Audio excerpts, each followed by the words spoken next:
নমস্কার, আমরা ফিরে এসেছি গোল টেবিল ফুটবলের বৈঠকে আলোচনায়। আমরা যে ইতিহাসের ইউরো সিরিজটা করছিলাম সেটার আজকে অন্তিম পর্ব।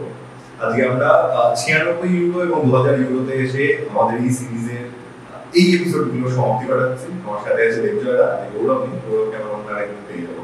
আমরা গৌরবের সাথে আলোচনা করেছিলাম যে 92 ইউরোতে কিভাবে ডেনমার্ক সবাইকে চমকে দিয়ে ইউরো জিতে যাচ্ছে। 96 সালেও কি এরকম কিছু জবাব আমরা দেখতে পাবো? 96 ইউরোটার কিছু কন্ট্রোভার্সি দিয়ে শুরু হয়, যেটা আমরা জানতে পারি। 96 ইউরো হয় ইংল্যান্ডে। আর আমরা, তুমি যদি মনে করে দেখো, আমরা প্রথম দিকের ইউরো যখন একদম প্রথম দিকটা ইউরো নিয়ে কথা বলছিলাম 1960 সালে 64 সালে, তখন একটা কথা বলেছিলাম, ইংল্যান্ড ঘরের মাঠে চায় আর উপরে কিছু করতে পারে না। এবার ফলে ইংল্যান্ডের মানুষের একটা আশা হয় যে এবারে হয়তো ইউরো তারা জিততে পারবে, যেহেতু ইংল্যান্ডে হচ্ছে। কিন্তু এছাড়াও যে হেজেল ডিজাস্টার হয়, তার জন্য 5 বছর ইংল্যান্ড ব্যান ছিল ইউরোপিয়ান ফুটবল থেকে। যারা যে দর্শকরা জানেন না তার জন্য বলে রাখছি, হেজেল ডিজাস্টার হলো চ্যাম্পিয়ন্স লিগের ফাইনালে 1986 সালে লিভারপুল ভার্সেস জুভেন্টাস এই ফাইনাল হচ্ছে আইসেল গ্রাউন্ডে, এবং তারপরে তাদের সমর্থকদের মধ্যে, বিশেষ করে লিভারপুলের সমর্থকদের সাথে ইটালিয়ান সমর্থকদের মধ্যে একটা ঝামেলা হচ্ছে, সেখানে রাইট হচ্ছে, এবং পরবর্তীতে দেখা যাচ্ছে যে একটা স্ট্যাম্পিড হচ্ছে। যেহেতু হাইজেল স্টেডিয়াম করে একটা বড় স্টেডিয়াম ছিল, একটা স্ট্যাম্পিড হচ্ছে, বহু লোক এখানে প্রাণ হারাচ্ছে। এবং তারপরে ঠিক করা হচ্ছে যে ইংল্যান্ডের যে ক্লাবগুলো তাদেরকে ইউরোপিয়ান ক্লাব ফুটবল থেকে 5 বছরের জন্য ব্যান করা হচ্ছে। এই জন্য অনেক বড় টিম, সেই সময় অনেক ভালো টিম, যেরকম এভারটন কিন্তু সেই সময় ইংল্যান্ডের প্রিমিয়ার টিম ছিল, তারা কিন্তু তাদের শ্রেষ্ঠ সময় তারা ইউরোপে খেলতে পারে। তো 96 ইউরো হলো ইউএফআর দ্বারা ইংল্যান্ডকে আবার আস্তে আস্তে মেইনস্ট্রিমে নিয়ে আসার একটা প্রচেষ্টা। আরো কোনো ইম্পর্টেন্ট ব্যাপার আমরা রিকল করে নেব ইউরোর গল্পে ঢোকার আগে, সেটা হচ্ছে এখানে একটা জয়ের জন্য 3 পয়েন্ট করে দেওয়া হচ্ছে। এর আগে 2 পয়েন্ট করেছিল আগে। আর 16টা টিম নিয়ে এবারে খেলা হচ্ছে। 16টা টিম, 4টে গ্রুপ, প্রত্যেকের গ্রুপে 4টে করে টিম থাকছে, যেটা আমরা 2012 থেকে দেখেছি। এছাড়াও হেড টু হেড সেটাকে প্রায়োরিটি দেওয়া হচ্ছে গোল ডিফারেন্সের থেকে। এটা কিন্তু খুব ক্রুশিয়াল। তোমার কি মনে হয় এখানে কোনটা বেশি ইম্পর্টেন্ট হওয়া উচিত? নকআউট রাউন্ড টুর্নামেন্টে কি হেড টু হেডটা বেশি ইম্পর্টেন্ট ফ্যাক্টর হওয়া উচিত না? আমার মতে গোল ডিফারেন্স, কারণ একটা স্পেসিফিক ম্যাচে না দেখে ওভারঅল কনসিস্টেন্সিটা দেখা আমাদের বেশি প্রয়োজন। কিন্তু এবার দুটো টিমের মধ্যে যখন খেলা হয়েছে, তখন তাদের মধ্যে কে এগিয়ে আসবে, এটা মানে তুমি বলতে পারো দুটো তখন এফেক্ট সাইড হবে। আমার যেটা মনে হয় যে যদি লিগ সিস্টেম হয়, তাহলে আমার মনে হয় যে 38টা 30টা করে তখন গোল ডিফারেন্স অনেক বেশি ইম্পর্টেন্ট ফ্যাক্টর হয়ে যাচ্ছে। কিন্তু ছোট যে 3টে ম্যাচ খেলা হচ্ছে, সেখানে হয়তো অনেক ছোট টিম হয়তো এই জন্য বাদ হয়ে যেতে পারে। সেটা কি মানে একটা ছোট টিম, ধরো ইতালির মতো একটা টিম এসে দারুণ খেললো, একটা ম্যাচ জিতলো, তারা ডিজার্ভ করে পড়ে না। সেটা কি? এটা আমি বলছি। এরপরে তুমি প্রশ্ন করতে পারো হঠাৎ করে 16টা টিম। হ্যাঁ, শর্টটা করে 16টা টিম দরকার, কারণ ইউরোপে তো খুব বেশি দেশ না, সেটা নেই। কিন্তু দেখো, একটা কথা কিন্তু আমরা আজকেও আলোচনা করলে মানি যে ইভেন ওয়ার্ল্ড কাপেও আমাদের কি ইউরোপের কোটা বেশি, কারণ ইউরোপে ভালো ফুটবল খেলা দেশের সংখ্যা কিন্তু অনেক বেশি বাকি মহাদেশগুলোর তুলনায়। প্রফেশনাল লিগ স্ট্রাকচারটা অনেক বেশি স্টেবল, অনেক ঐতিহাসিক হবে। সেটাই। আর এখানে তো টাকা পয়সার একটা ব্যাপার চলে গেছে। যত বেশি টিম খেলবে, তত বেশি টাকা আসবে, তত বেশি রেভিনিউ জেনারেট হবে। সেটা একটা কারণ, লোভ একটা কারণ। আর একটা হচ্ছে যেটা এখানে আমরা দেখবো এই সময়টায় ইউএসএসআর ভেঙে যাচ্ছে। তারপরে এর আগে 88 আমরা দেখছি যে ইউএসএসআর তখন ভেঙে গেছে, এবং অনেকগুলো ছোট ছোট দেশ হয়েছে ইউএসএসআর সিআইএস টিম হিসেবে তারা নামছে খেলতে, বার্লিন ওয়াল যুক্ত হয়ে যাচ্ছে। এবার কিন্তু প্রথমবার আমরা ইউরোতে আমরা দেখব যে জার্মানি খেলছে, ইস্ট জার্মানি ওয়েস্ট জার্মানি একসাথে একটা ইউরো খেলছে। তার এছাড়া আমরা দেখছি চেকোস্লোভাকিয়া ভেঙে যাচ্ছে, ইউগোস্লাভিয়া ভেঙে যাচ্ছে করছে। ফলে এই জন্য কিন্তু তখন ইউরোপিয়ান ইউএফএ মেম্বার সংখ্যা 49 হয়ে গেছে। সেখান থেকে 16 টিম নিয়ে একটা টুর্নামেন্ট করা মেক সেন্স। এইখানে গ্রুপ এ তে আমরা দেখছি ইংল্যান্ড, সুইজারল্যান্ড, স্কটল্যান্ড এবং নেদারল্যান্ডস। নেদারল্যান্ডের 88 টিম 92 সালে তারা ইউরোতে ডেনমার্কের কাছে সেমিফাইনালে বিদায় নেয়। সেই টিমটাও কিন্তু 88 টিমের প্রায় সেম টিম ছিল। এবার আমরা দেখছি এই 96 ইউরোতে একদম নতুন ব্যাচ অফ কিছু প্লেয়ার্স যারা কিনা মূলত চ্যাম্পিয়ন্স লিগে আয়াক্সের যে ওই টিমটা যারা তখন চ্যাম্পিয়ন্স লিগ জিতেছিল সিজনকে হারিয়ে সেই টিমটাতে অনেকগুলো প্লেয়ার চলে আসছে। রুট বুলিট, ফ্র্যাঙ্ক রাইকার এরা কেরিয়ার সেখানে আর কি নেদারল্যান্ডের হয়ে আর কন্টিনিউ করছেন না। আমরা দেখছি তখন নেদারল্যান্ডের টিমে মিডফিল্ডে খেলছে ফিলিপ কোকু, ফ্র্যাঙ্ক ডেবর, এরাও legendary name, Edgar Davids, Clarence এডর, ডেনিস বার্কার, দারুণ মার্ক ওয়ারমাস, প্যাট্রিক ক্লাইভার্ট, এদের সবাইকে আমরা দেখবো এই ইউরোতে প্রথম একটা বড় টুর্নামেন্টে এরা এসে একসাথে খেলছে। কিন্তু এই টুর্নামেন্টে নেদারল্যান্ড প্রত্যেকটা টুর্নামেন্টে কিছু না কিছু তাদের সাথে ঘটে। এই টুর্নামেন্টটা নেদারল্যান্ডের জন্য মেমোরেবল হয়ে থাকবে, শুরু থেকেই জয় করছি এডগার ডাভিডসের সাথে লেজেন্ডারি ম্যানেজার ডাচ ম্যানেজার গুল সেডিংকের একটা ঝামেলা হচ্ছে। ডাচ ম্যানেজার গুল সেডিং এডগার ডাভিডসকে মার্চ টুর্নামেন্ট থেকে বাইরে করে দিয়েছে, মানে তখন একটা বড় কিন্তু কি পায়নি, ওদের গ্রুপের খেলা হয়ে গেছে একটা, কিন্তু ওদের এই হয়নি। আমার একটা বাংলা পেপারে হেডলাইন ছিল মনে আছে, এই নেদারল্যান্ডের খেলা নিয়ে বড় করে কভার করা হয়েছিল। মানে যে কোনো জায়গাতে ইউরোপে তখন ওই ঘটনার পরে খেলার থেকে বেশি লোকজন এই আলোচনা। এবং আমি যখন খেলা দেখতে শুরু করছি 2000, 2001, 2002 সাল, তখন কিন্তু ইউরোপে এই নেদারল্যান্ডের ড্রেসিং রুমের যে অন্তর্দ্বন্দ্ব সেটা কিন্তু বেশ ফ্রান্ট পেয়েছিল। যাই হোক, এইখানে কিন্তু মিডিয়ার কারণে শোনা যাচ্ছে এটা একটা রেশিয়াল সমস্যা, সাদা কালো সমস্যা। এইটা যেটা আমরা আগে আলোচনা আমরা তখন দেখতাম আমস্টারডাম ভার্সেস নন আমস্টারডাম, এখন আস্তে আস্তে কিন্তু বর্ণ বৈষম্য হয়ে যাচ্ছে। এবার বর্ণ বৈষম্য বাইরে কোথাও একটা সেটা স্পিল করছে, যেমন বর্ণ বৈষম্যের মতো একটা সাংঘাতিক ইস্যু যেটা যদি কোনো ড্রেসিং রুমে বয় করতে থাকে। দেখো, আর এটা যে সত্যি তার ভ্যালিডেশন কিন্তু যখন ফ্র্যাঙ্কি আমার উইনালদাম ওরকম একটা পোস্ট দেয় এর সামনে, এখন তো দেখাতে হচ্ছে তাদের, মানে সেখানে আমার মনে হয় সোসাইটি হিসেবে আমরা হয়তো অনেক এগিয়ে এসেছি, যেখানে রেশিয়াল সেগ্রিগেশনটা আগেকার 90-এর দশকেও যাচ্ছিল, তার থেকে আমরা হয়তো সমাজ হিসেবে অনেক উন্নততর হয়েছি। তারপরেও রোজই আমরা দেখি ইতালিতে ইতালি এবং ইসরায়েল, সেইখানে কিন্তু এই নেদারল্যান্ডস কিন্তু আমার মনে হয় এই অভিশাপের জায়গাটা বোধহয় পেরিয়ে এসেছে। যেহেতু ওদের টিমে এখন ওদের টিমে ন্যাশনাল টিমে ক্যাপ্টেন সে একজন সুরিয়া যাই হোক, এইখানেও সেই গল্প আসবে, কারণ ওখানে পাপারাজ্জি তখন একদম প্রাইমে, সেখানে দেখা যাচ্ছে একটা ছবি বেরিয়েছিল, তোমার মনে থাকবে হয়তো, খুব বড় করে ছাপা হয়েছিল যে কালো যে প্লেয়াররা নেদারল্যান্ডসে তারা একটা টেবিলে বসে লাঞ্চ করছে এবং সাদা প্লেয়াররা তারা আলাদা টেবিলে বসে লাঞ্চ করছে। এটা নিয়ে একটা হিউজ কন্ট্রোভার্সি। আর আইকনিক একটা ছবি কি হয় বলো তো, তোমার মনে থেকে যায়। যদি আমাকে যারা এই সময়টা খেলা দেখছে আমাকে জিজ্ঞেস করো নেদারল্যান্ড কেন খারাপ খেলেছে, আমার কিন্তু প্রথমে এটাই মাথায় আসে যে ওদের টিমের মধ্যে একটা বড় কোনো একটা ঝগড়া ছিল। এটা পরে কিন্তু আবার যখন এই সমস্ত কালো প্লেয়ারদের মানে ইন্টারভিউ করা হয়েছে, ওরা কিন্তু বলছে না সেদিন এই গল্প ছিল না, তার কারণ ওখানে ওরা একটা মজার গল্প বলছে। ও বলছে যে আমরা তো বেসিক্যালি আমাদের সমস্ত কালো প্লেয়ার প্রায় সুরিনামিস ডিসেন্ট, এবং আমরা অনেক মশলাদার খাবার খাই, তো আমাদের টেবিলটা আলাদা করে দেওয়া হয়েছিল এই জন্য যে রান্না যে করছে তার যাতে সার্ভ করতে সুবিধা হয়, একদিকে ঝাল খাবার একদিকে একটু কম ঝাল খাবার। ক্লাইভার্ট পরবর্তীকালে এই রহস্যে অনেকটা খোলাসা করেছে, পরবর্তীকালে 2018 খুব রিসেন্টলি ক্লাইভার্ট বলছেন যে সেই সময় আসলে খুব মুশকিল হয়েছিল আয়াক্সে যে বেস স্ট্রাকচার ছিল সেইখানে এই ক্লাইভার্ট বা ডাভিডসের মতো প্লেয়াররা এরা অনেক কম টাকা কম ছিল তুলনায় যে ফ্র্যাঙ্ক ডেবর আমাদের এই ডেইলি প্রিন্টে যে বাবা ডেইলি বড় প্লেয়ার ছিলেন এই সময়ে। যাই হোক, এরা কিন্তু টুর্নামেন্টটা খুব ভালোভাবে শুরু করেছিল। ইংল্যান্ডকে এরা 4 গোলে হারিয়ে দেয় বন্ধু, কিন্তু পরবর্তীকালে আবার স্কটল্যান্ডের কাছে এরা আবার পরাস্ত করে। সুতরাং এই গ্রুপ থেকে, গ্রুপ এ থেকে আমরা দেখছি নেদারল্যান্ড সেকেন্ড হয়ে উঠছে, ইংল্যান্ড ফার্স্ট। গ্রুপ বি ছিল স্পেন, বালগেরিয়া, ফ্রান্স, রোমেনিয়া। এই গ্রুপে কোনো রকম কোনো ড্রামা ছাড়াই যা হওয়ার কথা সেইভাবেই হচ্ছে। ফ্রান্স একদম টাটকা আনকোরা টিম, আমরা দেখবো পরবর্তীকালে এরা পৃথিবীকে ডমিনেট করবে, তারা ওয়ার্ল্ড কাপ জিতবে, তারপরে ইউরোটা বলা যায় না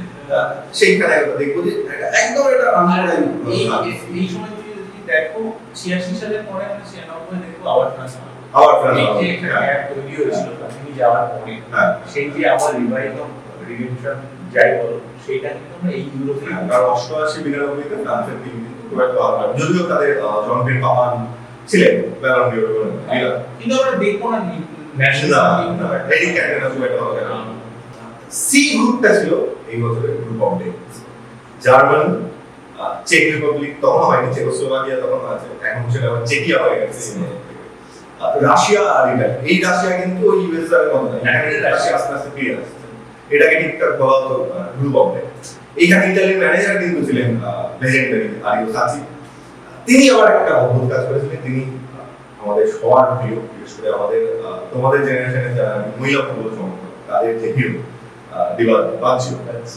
বাজ্জিওকে এই আরিও সাচি তিনি বাদ দিয়েছিলেন তার বদলে জোলাকে এনেছিলেন জোলা যদিও আরেকজন লেজেন্ডারি খেলোয়াড় কিন্তু জোলা ইজ নট আ বাজ্জিও রাইট তো এইটা নিয়ে একটা প্রচন্ড কন্ট্রোভার্সি হলো ডেল পিয়েরো এই টুর্নামেন্টে হট ফর্মে আসছিলেন ইনজুর্ড হয়ে গেলেন বারেস এতই ইনজুর্ড হচ্ছে ইতালির এই টিমটা যে তখন বারেসের বোধহয় 39 বছর বয়স তার রিটায়ারমেন্ট তিনি এসি মিলান থেকে করে গেছে তার ক্লাবের লোক তার জার্সি নাম্বারটাকে রিটায়ার করে দিয়েছে সেই বারেসকে ফিরে আসছে এবং তার ফলস্বরূপ আমরা দেখতে পাচ্ছি গ্রুপ অফ ডে থেকে জার্মানি 1 নম্বরে এবং চেকোস্লোভাকিয়া 2 নম্বরে ফিনিশ করছে ইতালি কিন্তু লাস্ট গ্রুপ ডি ডেনমার্ক গতবারের উইনার পর্তুগাল ক্রোয়েশিয়া এবং টার্কির 1954 সালে পরে এই প্রথম বড় টুর্নামেন্টে করা এবং তারা এখানে এসেই কিন্তু একটা চমক দিয়ে দিচ্ছে ডেনমার্ককে হারিয়ে দিচ্ছে ক্রোয়েশিয়াকে হারিয়ে দিচ্ছে পর্তুগালের কাছে পরাজিত হচ্ছে পর্তুগালের এটা সেই গোল্ডেন জেনারেশন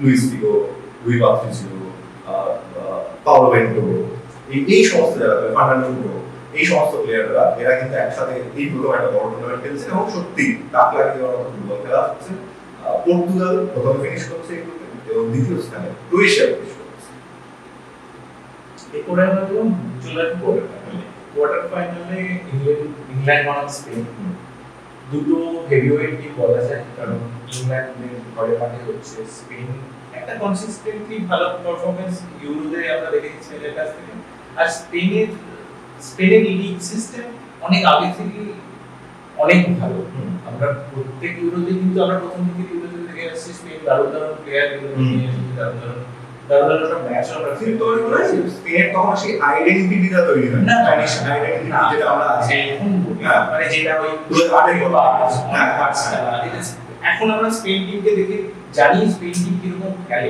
মানে স্পেনের যে একটা আলাদা ঘরানা জার্মানি যেমন একটা আলাদা ঘরানা সেই ঘরানা ইতালির একটা আলাদা ঘরানা সেটা ট্র্যাডিশনাল আইডেন্টিটি তৈরি হয় এরপরে আমরা সেকেন্ড কোয়ার্টার ফাইনাল দেখবো ফ্রান্স ভার্সেস নেদারল্যান্ডস ফ্রান্স আস্তে আস্তে ফিরে আসছে নেদারল্যান্ডস এর তো অল স্টার টিম দারুণ টিম জার্মানি ভার্সেস ক্রোয়েশিয়া খুব ইম্পর্টেন্ট এখানে কারণ ক্রোয়েশিয়ার কিন্তু এটা গোল্ডেন জেনারেশন সেকেন্ড প্রথম গোল্ডেন জেনারেশন এখন আমরা বলি তাহলে দাবরসুগের সময় তখন ওটা প্রথম গোল্ডেন জেনারেশন আর ওরা তখন সবে সবে মানে দেশ হিসেবে খেলেছে আর দেখো শেষ কোয়ার্টার ফাইনালটা পর্তুগাল বনাম চেক রিপাবলিক চেকোস্লোভাকিয়া খুব কনফিউজিং টিম চেকিয়া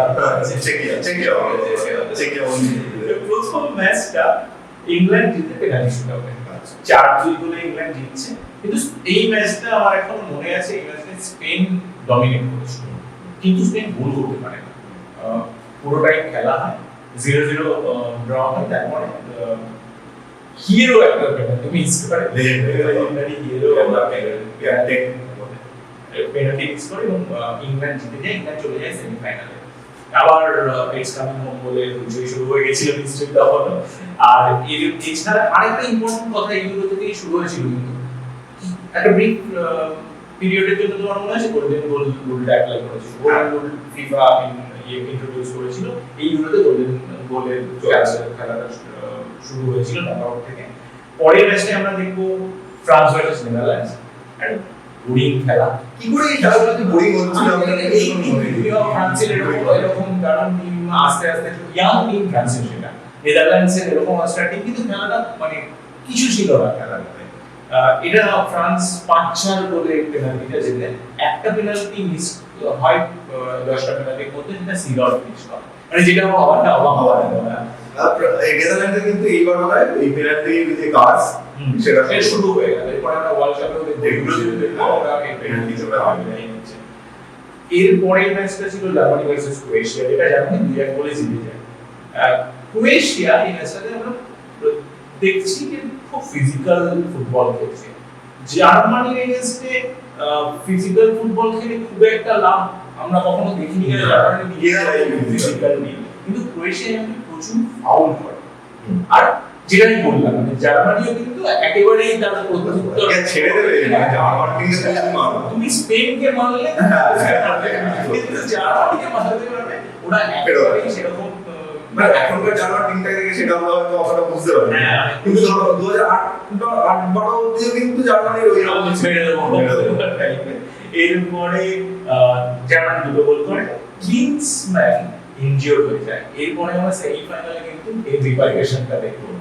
ক্লিন্সম্যান ইনজিওর হয়ে বেরিয়ে যায়। প্রচন্ড মানে দেখো, তিনটে সেমিফাইনালে, তিনটে কোয়ার্টার ফাইনালের কথা বললাম, তিনটে কোয়ার্টার ফাইনাল বাজে, ভালো খেলা হয়নি। লাস্ট কোয়ার্টার ফাইনালটা হয় পর্তুগাল ভার্সেস চেকের মধ্যে, সেটা হয়েছে অ্যাকশন বলে ম্যাচটা জিতে যায়। আর গোলটা কিন্তু দুর্ধর্ষ একটা গোল আমরা দেখি। হ্যাঁ, সেই ক্যারেল রোস্কির একটা দারুণ গোল করে, এইটা goal of the tournament. Karel রোস্কি এরকম গোল কিন্তু আমরা দেখি না, নরমালি এরকম তিনি করতেন না, হঠাৎ করে সেই দুজন তিনজনের মাঝখানে বল নিয়ে দারুণ একটা গোল করে। আর এছাড়া আমার এই কোয়ার্টার ফাইনাল, এই চারটে কোয়ার্টার ফাইনালের মধ্যে এই একমাত্র এই গোলটা ছাড়া খুব উল্লেখযোগ্য কিছু হয়নি, কিন্তু সেমি ফাইনালে কিন্তু দুটো ম্যাচই বেশ জমজমাট। হ্যাঁ, জমজমাট। যদিও প্রথম ম্যাচ যেটা সেমি ফাইনালে ফ্রান্স আর চেকিয়া, চেক রিপাবলিক, চেকোস্লোভাকিয়া, সেইটা কিন্তু ওইখানে কিন্তু টুর্নামেন্টের সবথেকে কম, মানে এই রকম সেমি ফাইনালে এত ফাঁকা স্টেডিয়াম বোধহয় সেই 68 সালের পরেই প্রথমবার আমরা দেখছি। চেক তোমার ওদের, তুমি বলছিলে যে ওদেরও একটা ফিজিক্যাল স্টাইল অফ ফুটবল ছিল, ওদেরও অনেক ইনজুরি আর অনেক সাসপেনশন ছিল, ওরা কিন্তু ফার্স্ট টিমের প্রায় হাফ প্লেয়ার তাদের ছিল না। অন্যদিকে যদি আমরা ফ্রান্সের দিকে দেখি, তাহলে ফ্রান্স কিন্তু, যেটা আমি বলছিলাম যে একদমই আনকোরা একটা নতুন টিম, এরা সকলেই প্রায় পরবর্তীকালে গিয়ে লেজেন্ড হবে। চেকেরও সেরকম প্লেয়ার অনেক আছে, যেরকম যদি কিছু নাম বলি, ফ্রান্সের জিদান, লরান, ডেসাই, জর্কায়, লিজারাজ। অন্যদিকে যদি আমরা চেকে যাই তাহলে পাভেল নেদভেদেভ, ক্রোস, Patrik Berger, to some extent আমরা জ্যান কোলারের নাম ওখানে বলতে পারি। তো এই এত স্টার নাম থাকা সত্ত্বেও কিন্তু এই ম্যাচটায় কোনো গোল হচ্ছে না। জিনেদিন জিদান এই ম্যাচে মনে হয় যেন প্রায় সঙ্গে রয়েছেন, তিনি খেলছেন, এই অনেক ক্রিটিসিজম হয়েছিল জিদান পরবর্তীকালে বলেছেন যে তখন কিন্তু জিদান সেই লেভেলে গ্লোবাল স্টার নয়, কিন্তু তখন বোর্ডোতে খেলছেন। তিনি বলছেন বোর্ডোর যে একটা লং সিজন, কারণ সেই বছর ওরা ইউএফএ কাপে অনেক গোল করেছিল, সেটা নিয়ে খুব কথা হচ্ছে। এরিক ক্যান্টোনা, যাকে কিন্তু এর আগে ইউরোর পর থেকে আর আমরা তেমন ভাবে ফ্রান্স টিমে দেখবো না, এরিক ক্যান্টোনা একটা আবার স্বভাব সিদ্ধ ভঙ্গিতে একটা ইন্টারভিউতে বলেছেন যে ফ্রান্সের যে বাচ্চারা এই কাজটা দেখছিল, তাদের উচিত ছিল এইসব ম্যাচ না দেখে জিমে গিয়ে সত্যি পরের যে ম্যাচটা ইংল্যান্ড জার্মানির একটা রাইভালরি ম্যাচ, সেইখানে কিন্তু ইংল্যান্ড খুব দারুণ একটা স্টার্ট করে। ইংল্যান্ড শুরু 3 মিনিটের মধ্যে অ্যালেন শিরার, তখন তিনি হট ফর্মে, অ্যালেন শিরার বলে এগিয়ে যায়। এইখানে কিন্তু বলতে হবে ওয়েম্বলিতে কিন্তু এই ম্যাচটা কিন্তু ফুল আসছে, ইংল্যান্ড কেছে ঘরের মাঠে। কিন্তু 12 মিনিটের মাথায় জার্মানি এই গোলটা শোধ দিয়ে দেয়। গোল করেন কান্স, 33 বছরের প্লেয়ার। এই কিন্তু যেরকম বললেন, যেগুলো এটা বলছিল ইউরোপিয়ান ক্লিন্সম্যান দেখেছি, কান্স ছিলেন ক্লিন্সম্যানের রিপ্লেসমেন্ট। ইংল্যান্ডের কিন্তু সেই সময় অনেক সুইট প্লেয়ার্স ছিল। এখন আমরা যেরকম দেখি ফরেন, বেলিংহাম, কোল পালমার, এই ধরনের যারা প্লেয়ার, যারা তথাকথিতভাবে কিন্তু ইংলিশ স্টাইলের প্লেয়ার নয়, সেই ধরনের অনেক প্লেয়ার ছিল। ম্যাকমানামান, রেডম্যান, পলিন্স, গ্যাসকোয়েনের এটা শেষ বড় টুর্নামেন্ট, এবং সবাই ধরেই নিচ্ছিল যে গ্যাসকোয়েন এমন লেভেলের প্লেয়ার ছিলেন যে তিনি যদি চাইতেন একা একটা ম্যাচের রং বদলে দিতে পারতেন। এবং গ্যাসকোয়েনকে সবাই ভেবেছিল যে এই ম্যাচটা হয়তো তার সন সন হবে, মানে এই ম্যাচে তিনি যেভাবে খেলাটা একদম পারফেক্টলি পয়েন্ট না, এক হয়ে আছে, তুমি জানো যে বারবার যেরকম ইতিহাসে ইউরোপে হয়েছে যে বড় প্লেয়াররা এই সময় এসে গোল করেছে, সবাই ভেবেছিল গ্যাসকোয়েন হয়তো সেরকম করবে, কিন্তু তিনি একদম মিলিমিটার একটা চান্স পেয়েছিলেন গোল্ডেন গোলে যাওয়ার সময়। একদম মিলিমিটার একটা চান্স পেয়েছিলেন, কিন্তু গোলটা তিনি কনভার্ট করতে পারেননি। 1-1 ম্যাচটা গেল পেনাল্টি শুটআউটে, এবং ইংল্যান্ডেরও পেনাল্টি শুটআউটের পাবো কিন্তু এদের মধ্যে নেদারল্যান্ডসের মধ্যে, যদিও ওরা আগের রাউন্ডে পেনাল্টি শুটআউট জিতে এসেছে, কিন্তু সেমিফাইনালে এটা আমার মনে হচ্ছে না যে ইংল্যান্ড কোনোদিন পেনাল্টি শুটআউট জিতেছে। ওরা কিন্তু ওয়ার্ল্ড কাপের সেমিফাইনাল 90-তে ওরা কিন্তু হেরেছে, ওরা এর পরে আবার একবার সেমিফাইনাল ওরা হারবে, এই সেমিফাইনালে ওরা হারছে। যাই হোক, গ্যাজা লাস্ট করা হলো না, কিন্তু এইখানে আবার সেই একটা হুলিগানিজমের যে কালচার ইংল্যান্ডে এখনো পুরোপুরি শেষ হয়ে যায়নি, এবং তার জন্য কিছুটা দেবজনের সাথে আমি আলোচনা করছিলাম যে এর জন্য কিছুটা কিন্তু মিডিয়ার একটা ভূমিকা এখানে বলতে হবে। যে ট্যাবলয়েড পেপারগুলো, যেরকম দ্য মিরর, সানের ট্যাবলয়েডের যে ইয়েলো জার্নালিজমের যে কি বলবো যে দিকটা সেটা কিন্তু খুব খ্যাত। তুমি লিভারপুলে হিলসবরো ট্র্যাজেডিতে সানের যে ভূমিকা দেখো, মানে ন্যাক্কা। এখানে কিন্তু সেই মিররের তুমি গেস করতে পারবে যে এই মিররের তখন এডিটর কে ছিলেন, খুব পরিচিত একটা নাম, ক্লু দিলে তুমি বলতে পারবে। ক্রিস্টিয়ানো রোনাল্ডো এর সাথে সেই সুবিধাটা করে, মানে ও প্রথম থেকে এরকমই করে।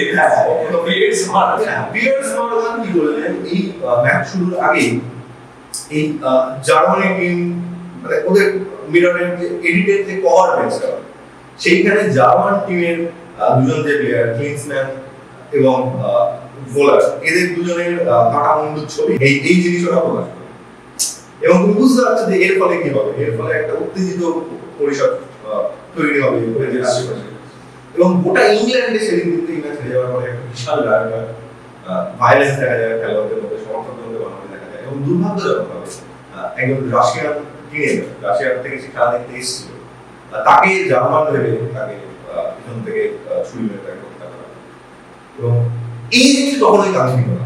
ফুটবল দিনের শেষে কিছু কিছু জিনিস আছে যেটার মধ্যে ফুটবল, আমরা সবাই ফুটবল ভালোবাসি, কিন্তু ইংল্যান্ডের এই জিনিসটা কিন্তু ইংল্যান্ড অনেক বেশি, কিন্তু ইংল্যান্ড ইতালি মূলত এই সমস্ত দেশে কিন্তু এই কালো দিকটা ওদের থেকে নিতে।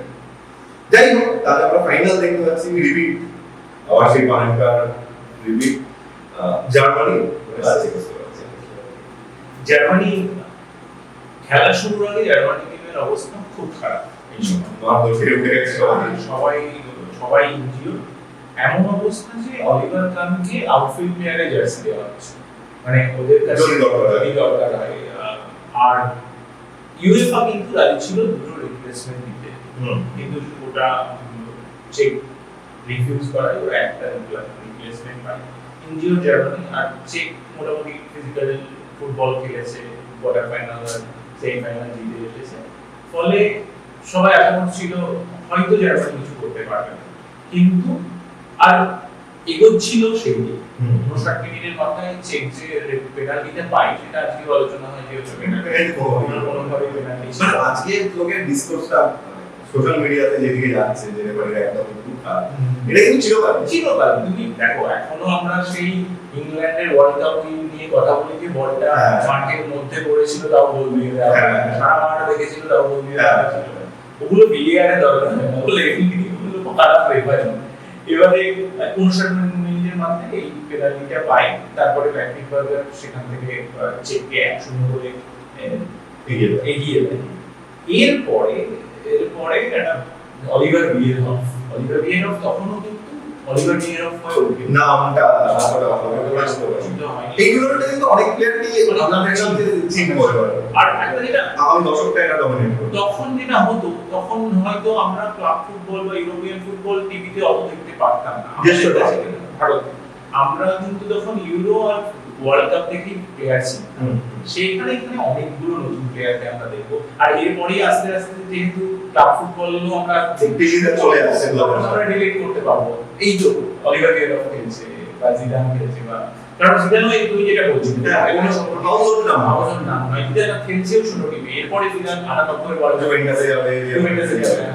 এবারে অলিভার বিয়েরহফ একটা জিএইচ ফ্রি কিকে গোল করে দেয়, ইনিও কিন্তু মানে বায়ার্ন মিউনিখের দীর্ঘদিন খেলবে, 99 যে চ্যাম্পিয়ন্স লিগ ফাইনাল সেখানেও ওই জিগর গোলে কিন্তু বায়ার্ন মিউনিখ এগিয়ে গেছে। এবারে তারপরে এক হয়ে যায়, দুটো টিমই খেলাটা কিন্তু সমানে সমানই হচ্ছিল, এরকম নয় যে জার্মানি ভালো খেলতে পারছে খুব ভালো, সমানে সমানে হচ্ছিল খেলাটা।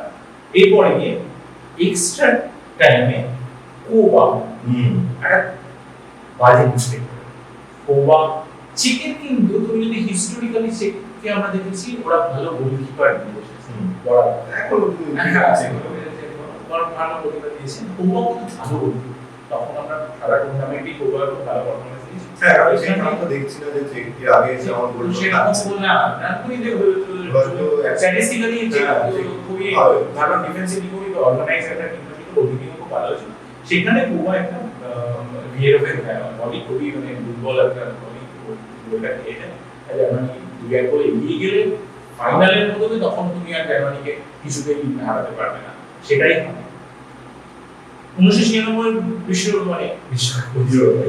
বিশ্বকাপটা ইউরোকাপটা আমরা জার্মানি জিতে গেল 2-1 গোলে জার্মানি জিতে গেল জার্মানি কিন্তু এই সময় মানে এখনো পর্যন্ত একমাত্র টিম যে ইউরোটাকে যদি কেউ ডমিনেট করছে বলা যায় তাহলে কিন্তু সেটা জার্মানি মানে আমরা অন এন্ড অফ দেখবো অন্য দেশগুলো জার্মানি কিন্তু আছে যেটা যেজন্য ইউরোকাপটা মনে থাকবে আমাদের সবার সেটা এক তো হচ্ছে বাজে রেফারি ওভারঅল টুর্নামেন্টে খুব বাজে রেফারি হয়েছিল সেকেন্ড হচ্ছে এই টুর্নামেন্টে ফুটবলের মান কিন্তু খুব একটা ভালো আমরা দেখিনি কোয়ার্টার ফাইনালে 4টে ম্যাচ বোরিং হয়েছে সেমিফাইনালে একটা ম্যাচ খুব একটা ভালো হয়নি এই টুর্নামেন্টে আমরা যেটা ফাইনালে তো বোধহয় আপডেটটা দুটো টিমেরই কোনো প্লেয়ারই ফার্স্ট টিমে খেলছে না একটা বাজে গোল হচ্ছে শেষের দিকে শেষ দিকে খেলাটা জমজমাট হচ্ছিল যখন এক এক হচ্ছে তো বাজে টিম খেললেও তো আমাদের নামতে পারে কিন্তু মানে সেই ফুটবলের মান সেইটা ছিল না যেটা আমরা কষ্ট আছে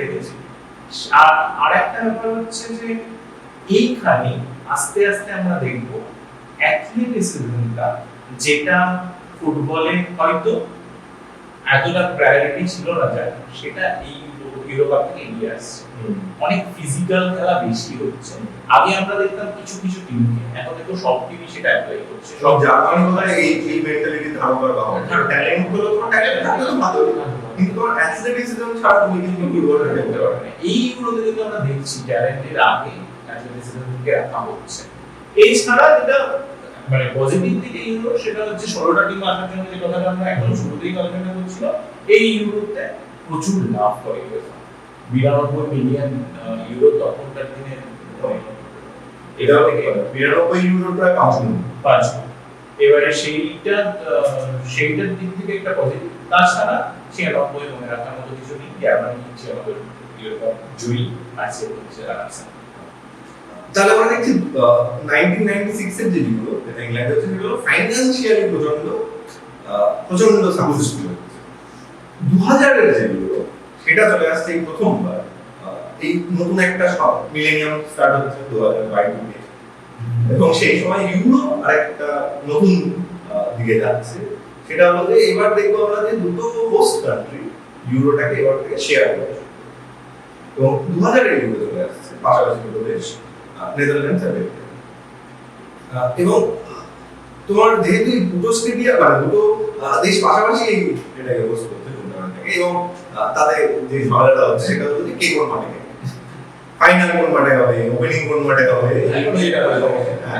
এখন তো মানে আমরা পরপর লাস্টে 3টে ইউরোতে আমরা বলতে পারি যে ফাইনাল কোথায় দুটো যেখানে হোস্ট হবে কোথায় হবে কি হবে সেই নিয়ে প্রত্যেকটা ইউরোর আগে একটা সমস্যা যাই হোক এইখানে যে 4টে গ্রুপ আমরা দেখতে পাচ্ছি আগে ইউরো থেকে শুরু হয়েছিল প্রথম গ্রুপে পর্তুগাল রোমানিয়া ইংল্যান্ড আর জার্মানি বিশাল একটা কঠিন গ্রুপ দ্বিতীয় গ্রুপে ইতালি টার্কি বেলজিয়াম সুইডেন তৃতীয় গ্রুপে স্পেন ইউগোস্লাভিয়া একটা শেষ নরওয়ে আর স্লোভেনিয়া নেদারল্যান্ডস ফ্রান্স চেকিয়া আর ডেনমার্ক গ্রুপ ডি তে শেষ নরওয়ে স্লোভেনিয়া প্রথম দেখবো ইউরোপে স্লোভেনিয়া দেশ হিসেবে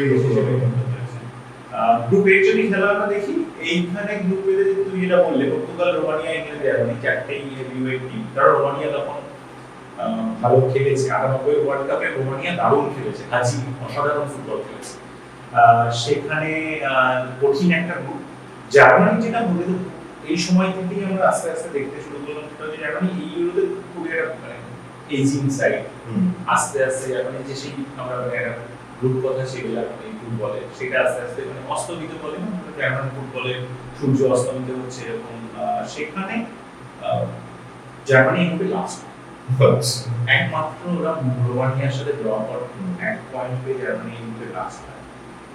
ইংল্যান্ডের কোয়ালিফিকেশন ক্যাম্পেইনটা খুব একটা ভালো হয়নি, যেটা আমরা এর পরে দেখবো ইংল্যান্ড ওয়ার্ল্ড কাপে কোয়ালিফাই করতে পারবে না, এরকম ঘটনা ইংল্যান্ডের সাথে হবে ইন্টারন্যাশনাল ফুটবলে, সেরকম হয়নি। কিন্তু ইংল্যান্ড ভার্সেস পর্তুগালের যে ম্যাচটা হয়েছিল ওটা আজ যারা দেখেছিল তাদের আজকেও মনে হয় দুর্ধর্ষ একটা ম্যাচ হয়েছিল, ওটা মানে one of the best matches of euro কাল 2-3 ম্যাচে পর্তুগাল জিতে যায়। পর্তুগাল তো এই ইউরো কাপে অসাধারণ পারফর্ম করবে, আমরা আস্তে আস্তে দেখবো। কিন্তু এটা বটল করা কাল ম্যাচ কিন্তু ইংল্যান্ডকে নিয়ে করা আলটিমেট ছিল বলে প্রত্যেকটা ইংল্যান্ড এই ম্যাচে 20 মিনিটের মধ্যে 2-0 বলে এগিয়ে যায়। স্কোর আর ব্যাক টুর্নামেন্টের গোলটা মনে আছে তোমরা 2-0 বলে তো মানে ইংল্যান্ড তো ডমিনেট করছে, আয়ারল্যান্ড গোল মিস করছে, মাইকেল গোল মিস করছে। হ্যাঁ, এবার কিন্তু ইংল্যান্ডের যে কথাটা আমরা পরে আলোচনা করেছি, ইংল্যান্ডের ডিফেন্স কিন্তু ইংল্যান্ডের অ্যাটাকিং লাইনের মতো অতটা স্ট্রং ছিল না। পরে যখন আমরা দেখবো ফার্মিনান্ড খেলছে, টেরি খেলছে, সেরকম স্ট্রং তখনও ইংল্যান্ডের ডিফেন্স নয়। একদম ক্যারিয়ারের শেষে দিকে সেখানে ম্যাচটা পর্তুগাল ফিরে আসে এবং পর্তুগাল ফিরে আসে হলো ফিগোর কাছে বল তো আর ফিগো তো মানে ওই ম্যাচে ফিগোর যে গোলটা যেটা টমি অ্যাডামসের পায়ের হাত দিয়ে একদম টপ কর্নারে চলে যাচ্ছে, মাঝখান থেকে শট ফোকলার চলে গেছে। হ্যাঁ, আর ফিগো তখন মানে ওই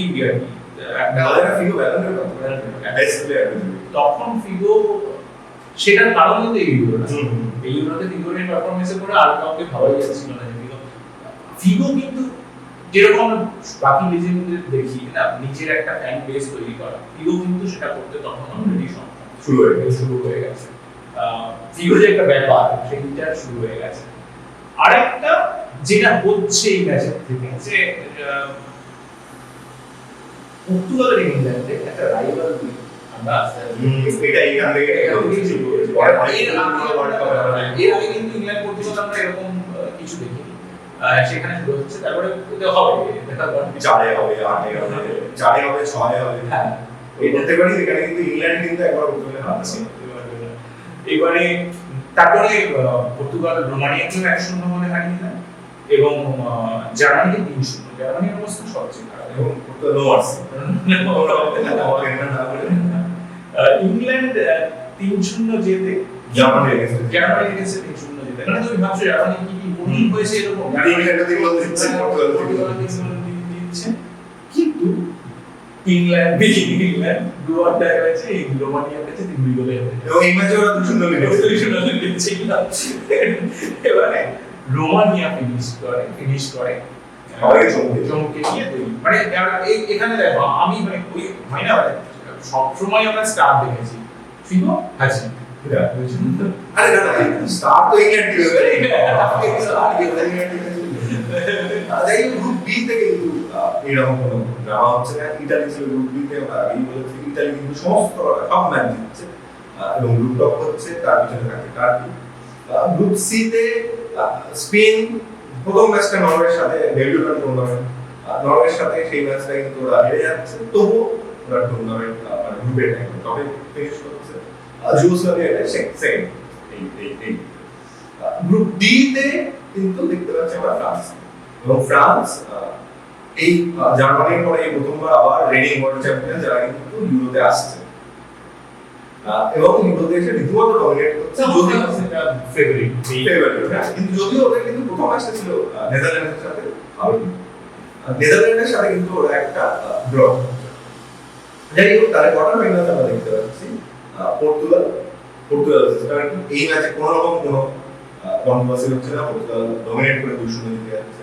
ইতালি ভার্সেস স্লোভেনিয়া, এই ম্যাচেও কোনো আপসেট নেই, ইতালি একদম ডমিনেট করে 2-0 জিতে যাচ্ছে। খেলাটা হচ্ছে হলো স্পেন ভার্সেস ফ্রান্স, এটা বেশ একটা জমজমাট খেলা হচ্ছে। এই ম্যাচে জিদান প্রমাণ করে দিচ্ছে যে কেন তিনি সর্বকালের সেরা তালিকায় তো প্রথম 5 জনের মধ্যে চলে আসবে, নিঃসন্দেহে চলে আসবে। এবং জিদান এই ম্যাচে কিন্তু একদম টেম্পো সেট করে মাঝমাঠ ধরে খেলছেন এবং একটা বিশ্বমানের ফ্রি কিকে গোল করে ফ্রান্সকে 2-1 গোলে জয় এনেছে। আমার প্রথমবারের জন্য নয় কিন্তু ফ্রান্সের জিদানকে প্রথম ফ্রি কিকে গোল না। করা কিন্তু আমাকে যদি জিজ্ঞেস করো যে জিদানের তো তোমাকে দুটো ম্যাচ বলতে হবে, তাহলে আমি তো বলবো ব্রাজিলের এগেইনস্ট এই ম্যাচটা 2006 কোয়ার্টার ফাইনাল আর এই ম্যাচ স্পেন। অপূর্ব একটা ফুটবলার আছে দেখতে পাচ্ছি জিদান এই টুর্নামেন্টে নেদারল্যান্ডস অন্যদিকে কিন্তু নেদারল্যান্ডস খুব ভালো খেলে কিন্তু টপ করে এসেছে, তারা ইউগোস্লাভিয়াকে 6 গোল মারছে 6-1 গোলে। আর এটা যুগোস্লাভিয়াকে আমরা শেষবারে ক্লাইভার্ট এই ম্যাচে হ্যাটট্রিক করছেন এবং ওভারমাস এই ম্যাচে 2 গোল করছেন এবং নেদারল্যান্ডসকে কিন্তু এবার মনে হচ্ছে যে যদি ফ্রান্সকে কেউ আটকাতে পারে নেদারল্যান্ডস সেমিফাইনালে আমরা দেখছি ফ্রান্স ভার্সেস পর্তুগাল আর Netherlands versus France versus Portugal জমজমাট একটা ম্যাচ। এই ব্যাটেলটা তো টাইট আছে, ফিগো ভার্সেস জিদান যখনই খেলা হয় তুমি যদি বলছো না আইকনিক মোমেন্ট, তুমি মানে ফুটবলে আমি যে সময় থেকে ফুটবল খেলা দেখতে শুরু করেছি সেখানকার যদি আইকনিক মোমেন্ট আমাকে যদি তুমি বলো, সেটা কিন্তু 2006 একটা ওই ফিগো এবং জিদানের শেষ ম্যাচ জাস্ট এক্সচেঞ্জ হয়েছে, এটা কিন্তু অনেক চিরকাল আমার মেমোরিতে থেকে যাবে। এবং এই ম্যাচটা হলো মানে তখন আমরা দেখি অষ্টমিত জিদান অষ্টমিত ফিগোকে, এটা কিন্তু পিক জিদান ফিগো। আর আমার মনে হয় দেখো তখন তো এইরকম ভিডিও ফুটেজ ট্রেনিং এর বলো বা এরকম রিলস বা সোশ্যাল মিডিয়াতে এরকম কিছু হতো না। এই ম্যাচের আগে যে পরিমাণ রিপোর্ট হচ্ছিল মানে বাকি আর একটা সেমিফাইনালের কথা কেউ বলছেই না, সবাই ফ্রান্স ভার্সেস পর্তুগাল এটাই ফাইনাল হওয়া উচিত এরকম টাইপের রিপোর্টিং হচ্ছে, প্রচুর কথা হচ্ছে, হ্যাঁ সবাই ধরে নিয়েছে না কেউ আমাদের টুর্নামেন্ট হতে চলেছে, মানে এটা একটা দারুণ খেলা হয়ে যাবে। কিন্তু খেলাটা আসলে সেরকম হয় না, যতটা হাইপ দিয়েছিল ততটা হাইপ হয় না। প্রথম ভাবটা তো আমার মনে নেই প্রথম ভাবে খুব একটা কিছু মনে করার মতো কিছু হয়েছিল কিনা। খুব আর একটা যেটা মনে হচ্ছিল খেলাটা দেখে যে দুটো টিমই খুব সেফ ফুটবল খেলা চেষ্টা করছে, দুটো টিমই ভালো ভালো কেউই মানে সেই খোলস ছেড়ে কিছুতেই বেরোচ্ছে না। কারণ দেখো সেমিফাইনালে যেটা এখনো যে কোনো নকআউট গেম অনেক সময় ভালো হয় না, কিন্তু এই জন্য গ্রুপ লিগের ম্যাচ অনেক বেটার হয়, কারণ কেউ গোল খেলতে চায় না, কারণ গোল খেললে ফেরত আসাটা খুব মুশকিল। সেই জন্য এবার জিদান দেখছি আমরা প্রচন্ড ইয়ে করতে, আমি কিন্তু মিডফিল্ডটা পুরোটাই কন্ট্রোল করছিলাম। আর এই সময় কিন্তু এই বিখ্যাত উক্তিটা ফ্রান্সের অনরি করেছিল যে আমাদের পায়ে ম্যাকালেলি করেছিল যে আমাদের পায়ে বল দিলেই আমরা জিদানকে খুঁজি, দিয়ে আমাদের কাজ হচ্ছে যে আমরা যখন দেখেছি আমরা বুঝতে পারছি না আমরা কি করব, এই সেই বিখ্যাত। এরপরে যেটা হয় সেটা হচ্ছে প্রথম হাফ ডাউন হলে 25 মিনিটের মাথায় পর্তুগাল লিড নিয়ে 1-0 57 মিনিটে ইকুয়ালাইজ করে ফ্রান্স। একটু বেটার ফুটবল আমরা দেখি সেকেন্ড হাফে, শেষ দিকে দেখি আমরা আরো মরিয়া ফুটবল দুটো উইনিং গোলটা করার জন্য, কিন্তু 90 মিনিট অবধি অ্যাটাক থাকে, 7 মিনিটে থিওরি অ্যাসিস্ট তারপরে আমরা এক্সট্রা টাইমে যাই, তখন গোল্ডেন গোলের রুলটা অ্যাপ্লাই হয়ে গেছে। প্রথম নকআউট গোল্ডেন গোল কোথায় এইখানে গোল্ডেন গোল নকআউট হচ্ছে 119 মিনিটের মাথায় একটা পেনাল্টি পেয়েছে। এইবারে আসল গল্পটা শুরু হচ্ছে। এবার পেনাল্টি পাওয়ার পরে আমরা যেটা দেখি পর্তুগিজ টিমের প্লেয়ার ফ্রান্স পেনাল্টি পেয়েছে, পর্তুগিজ টিমের প্লেয়ারদের মধ্যে একটা মানে অলমোস্ট হাতাহাতি শুরু হয়ে গেছে মাঠের মধ্যে। বল জিদানের হাতে, জিদান অপেক্ষা করছে পর্তুগালের প্লেয়াররা রীতিমতো মারপিট করবে নিজেদের মধ্যে। সেই সময় পর্তুগালের কোচকে মাঠের মধ্যে ঢুকতে হয় সেই আটকাতে, এবং সবার অলক্ষ্যে আরেকটা আইকনিক মোমেন্ট এখানে তৈরি হয়ে যায়। জিদান যখন বলটা বসাচ্ছে মাঠে, টানেল দিয়ে ফিগো বেরিয়ে যাচ্ছে মাঠে। এইটা তো আমি মানে এটা কোনো ব্যাখ্যা করার ভাষা নেই যে মানে ফিগো ধরেই নিয়েছে যে ফিগো ধরেই নিয়েছে যে এটা গোল হচ্ছে। তারপরে যেটা হয় জিদান পেনাল্টি নিয়ে জিদান গোল করছে এবং ফ্রান্স পৌঁছে যাচ্ছে ফাইনালে। কিন্তু ফ্রান্সের সাথে কে পৌঁছবে, কারণ নেদারল্যান্ডস আছে ইতালি, একটা জমজমাট সেমিফাইনাল, কারণ দুটো টিমই ভালো। ইতালি কিন্তু সেই সময় মানে গোল্ডেন জেনারেশন ডিফেন্সে তো মানে সেই সময় নেস্তা কানামারও কতদিনই খেলছে, আর নেদারল্যান্ডসের টিম তো আমরা কতবার বলবো। আমরা শুনছি যখন ক্যাটানাচিও সিস্টেমটাকে, কিন্তু ক্যাটারাচিও সিস্টেমের কিন্তু এটা একদিকে কিন্তু পরিবর্তন। হ্যাঁ এটা কিন্তু সকলেই ভালো ফুটবল, ফুটবল মানে মাদ্রিদের মতো গ্রেসফুল ফুটবলারের কথা কত পড়া দেখে। যাই হোক, নেদারল্যান্ডস কিন্তু এই ম্যাচটা যেখানে ইউগোস্লাভিয়াকে ওরা সবল দিয়ে শেষ করেছিল, এই ম্যাচ কিন্তু ওরা এখান থেকে শুরু করেছে।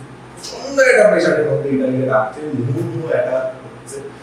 এবং দর্শককে বলে রাখি, এই ম্যাচের রেজাল্ট কিন্তু মিলিয়ে হয়েছিল, কিন্তু তাই বলে ভাববেন না যে এই ম্যাচটা কিছু হয়নি। না, এই ম্যাচটা আগের ম্যাচের থেকে বেটার। এই ম্যাচে মানে উত্তেজনায় তুমি শোনো না, ডেনিস বার্গকাম যেটা আগের ম্যাচে জিদান কন্ট্রোল করছিল, এই ম্যাচে ডেনিস বার্গকাম গোটা মিডফিল্ডটা কন্ট্রোল করছে, ইতালিকে রীতিমতো নড়বড়ে লাগছে। এবং সেই নড়বড়ে লাগার জন্য মেসটা কিন্তু একটা পেনাল্টি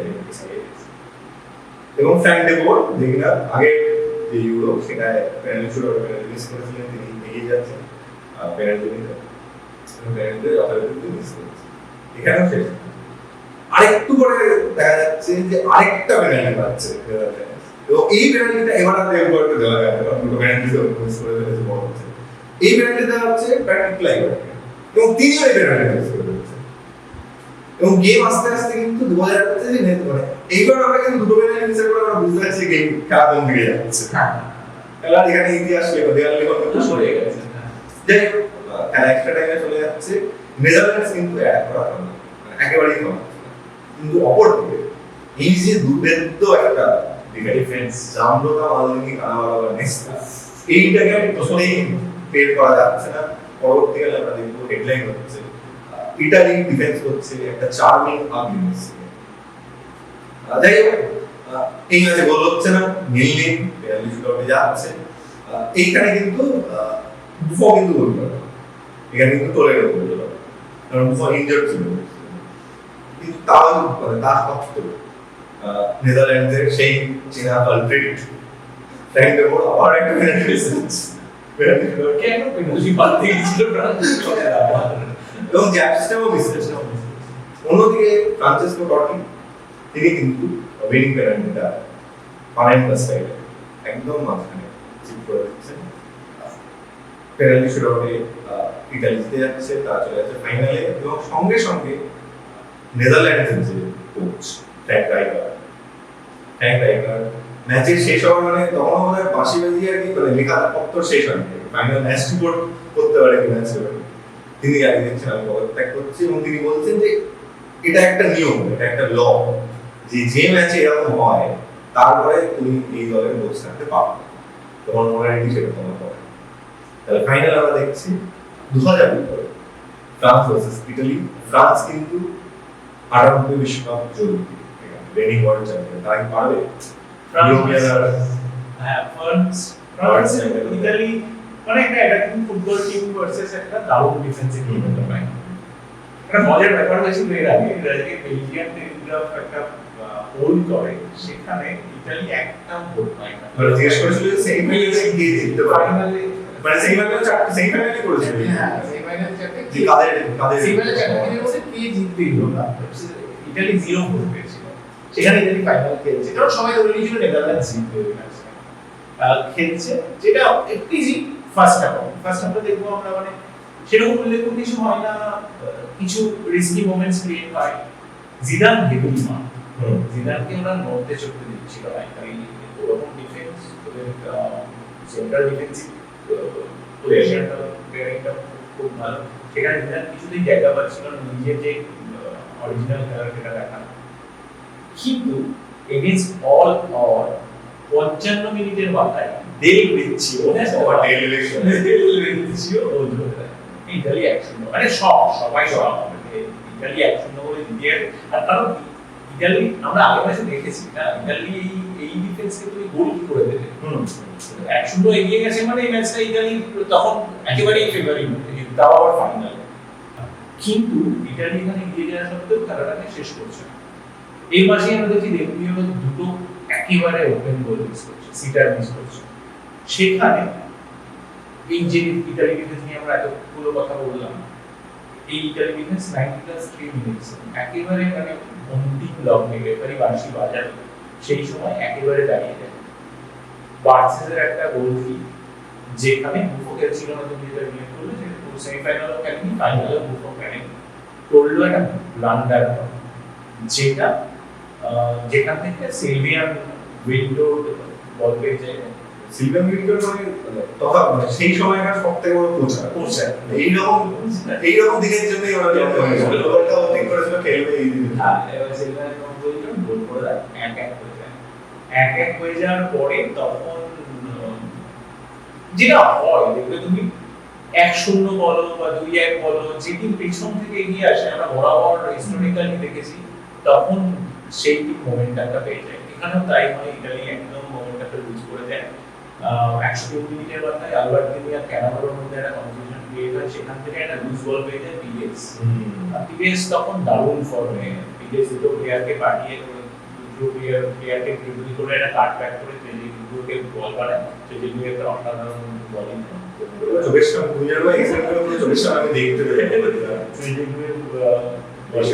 এগিয়ে যায়, ইউরো কাপ জিতে যায় ফ্রান্স। ইতালি কোচ, যেটা আগে রাইকারকে নিয়ে তুমি বললে, ইতালি কোচ দিনোজফ এর পরে ইনফরমেশন দেয়, এবং কি ভাও তো তুমি মানে একটা টিম মানে 45 সেকেন্ড রয়েছে, 90+ মিনিটে যখন ওই গোলটা হলো, এটা লেভেলটা পাশে বাজাবে। আজও হয়তো টোটাল সেটা টপ দেয়। একটা গোল থেকে ওরকম মনে কেউ একটা গোল খেয়ে যায়, গোলটা কিন্তু এমন কিছু খারাপ গোলই পায় না, দারুণ বসার দারুণ গোল কিপার, সেখানে একটা দারুণ সেট ব্যাটিং দিচ্ছে। ইউরো 2000 কিন্তু মিলেনিয়াম শুরু হচ্ছে ইউএফা একটা ম্যাসিভ সাকসেস। এটা কিন্তু ফাইনান্সিয়ালি এটা কিন্তু ইউরো 96 কেও সামনে যাচ্ছে এবং দুর্দর্শ আমরা খেলা দেখতে পাচ্ছি। এটা হলো 96 যদিও ফাইনান্সিয়ালি খুব সাকসেসফুল হয়েছিল, খেলাটা ভালো হয়। 2000 কিন্তু আমরা দেখছি যে খেলাটা দুর্দর্শ হচ্ছে, শুধুমাত্র গ্রুপ স্টেজেই 2000 এতগুলো গোল হচ্ছে, সেটা কিন্তু টোটাল ইউরো 96 এর থেকে বেশি গোল। মানে ভাবো 96 এ কত খারাপ খেলা হয়েছিল। এখানে আরেকটা কথা বড় কথা হলো যে এই সমস্ত টিমগুলো প্রথমবার মানে আমার একটা টুর্নামেন্ট আমরা দেখতে পেলাম যে সমস্ত টিমের সমস্ত প্লেয়ার অ্যাভেলেবল ছিল, কারোর ইনজুরি হয়নি, কারোর সাসপেনশন নেই, এবং সবাই এই 2000 এর ইউরো খেলে এই টিমগুলোর যে সুপারস্টার বা মেগাস্টার তারা অ্যাট দ্য পিক আর অনেক স্কিলফুল, অনেক স্ট্রং। সবাই ইতালি ডিফেন্সিভ যাই বলি না সবাই টিমের টটি দারুণ প্লেয়ার, দারুণ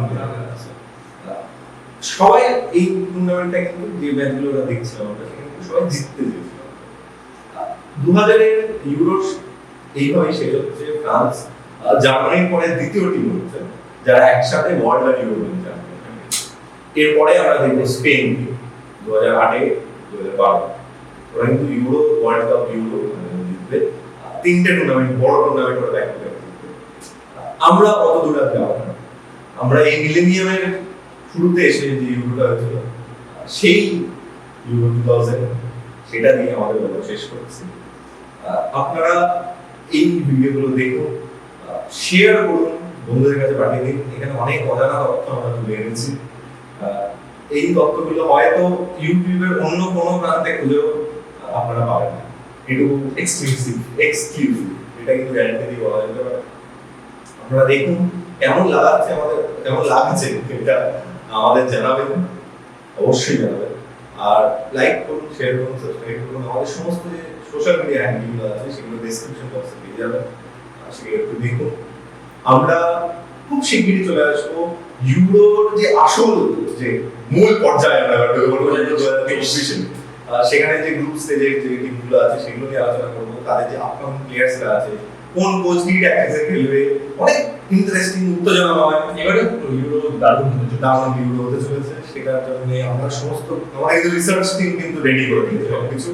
আমরা খালি বসবো এবং গল্প করবো আপনাদের সাথে, আর সেটা যতক্ষণ না করছি আমাদের সাথে